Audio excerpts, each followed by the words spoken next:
Hi, good afternoon, everybody. In this video, who are the 3 unrestricted free agents I will go after? Coming up.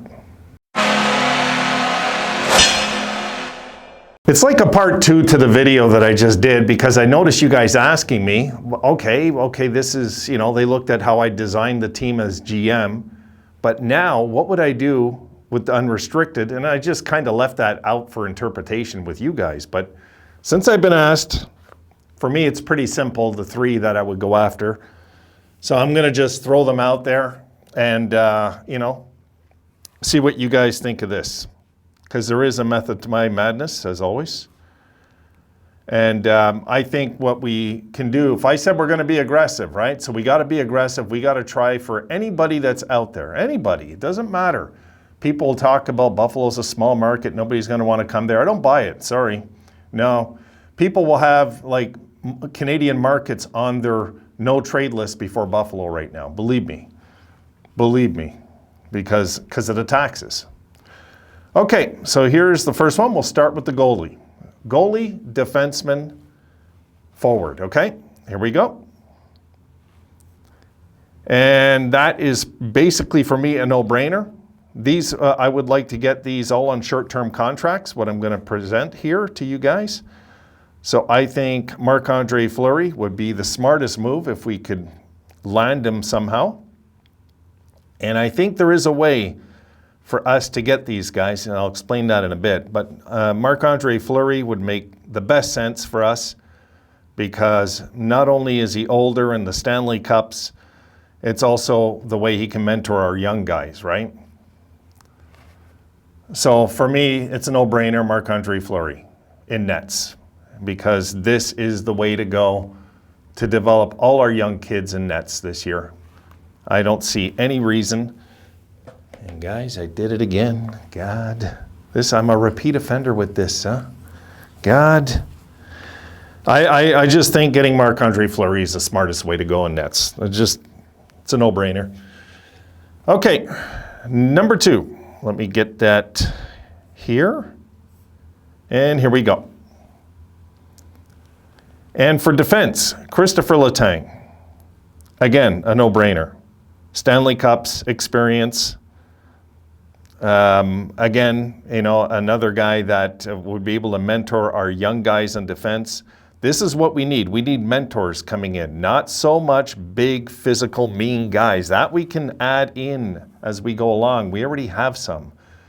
But we need mentors for these guys to, look up to as well on the team.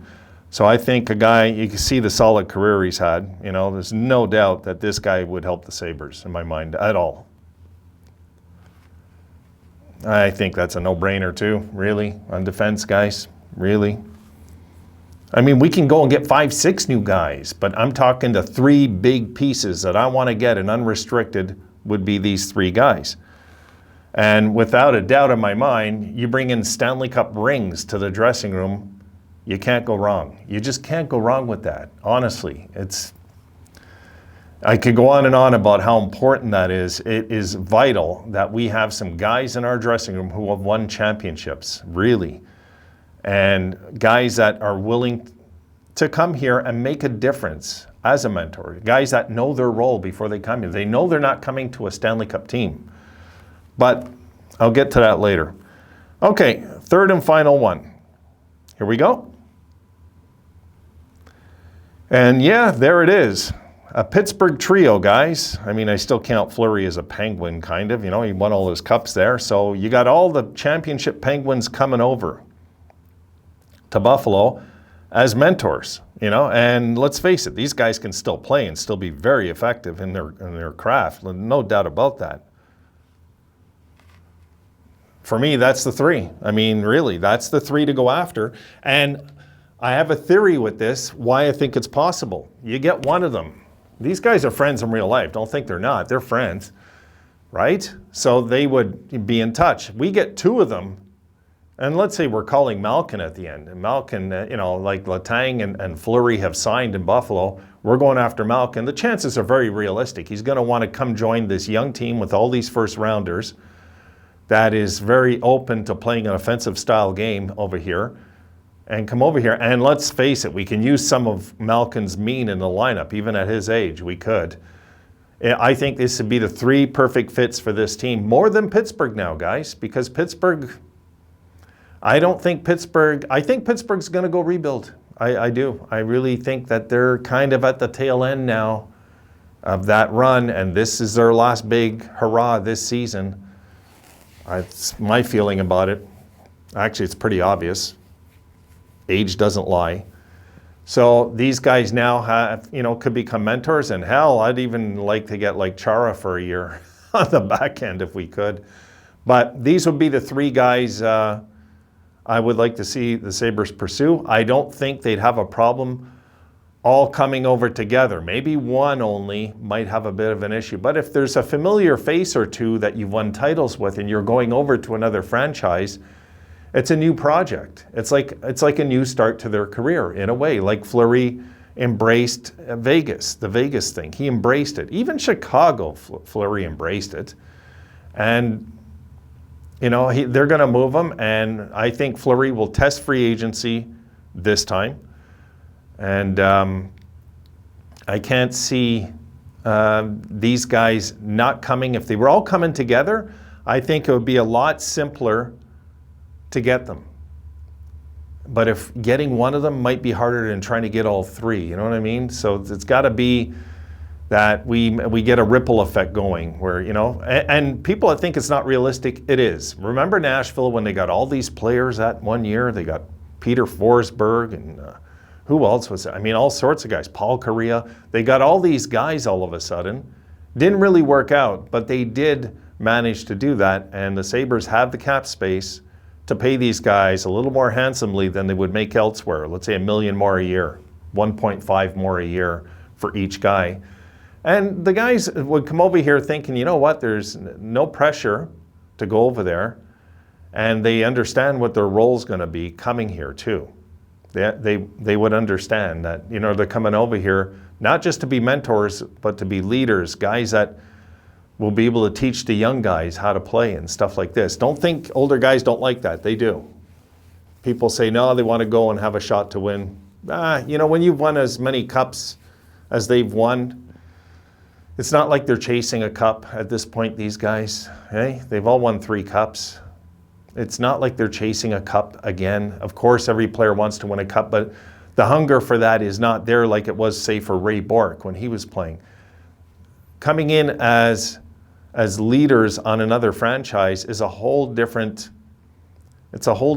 pride for them, to come in there and just come in as strangers to try and show this franchise, look, this is how it's done, guys, and this is what would really, guys, these would be the 3 missing ingredients, I'll tell you right now, to us making a Stanley Cup playoff run. Not a run in the playoff, but a Stanley Cup playoff push, sorry, not run, a push to get into the playoffs next year. If we sign these 3 guys in the offseason, I like our odds right away getting in next year.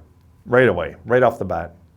And we'd have money to spend at the deadline if we're actually really playing well. Because when you got a dimensional player in each position of your team's going to change very quick. Believe me, having Letang on defense would change this team, like having Fleury in nets and like having Malkin up the middle. All this would work. You got the big forward, the big strong forward, you got the puck-moving defenseman, and you got the Stanley Cup goalie. So I don't see how we could go wrong doing a push like this, but we'd have to be aggressive. Like I said, guys, in that video, we got to be aggressive. We got to pay a little more. We would have to, but my God, would it be worth it? We're already getting a pretty good deal with guys like Tage Thompson right now. And if we could get on the phone, somehow swing this, I know it's a bit of a long shot, not impossible, not in this day and age. Money talks. Money talks with these guys when they're older like this, because they're expecting probably to go and get paid less for sure somewhere else at their ages. But what if we tell them, look, we'll match your salary for a few years? All of them, give them all 2-year deals, 2-3-year deals, say 3 safe with these guys, all of them. 3 is safe. So we give them all 3-year deals, lock them all in, each at $7 million. I know Malcolm's made more than that, Letang has, but I think they would jump on that. I do. I don't think other teams are going to be willing to offer that because most of those teams, guys, that are going to come after these guys are capped out, okay? This is why I say money's power. It's one of those things that's important.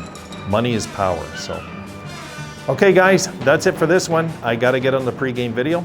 See you then.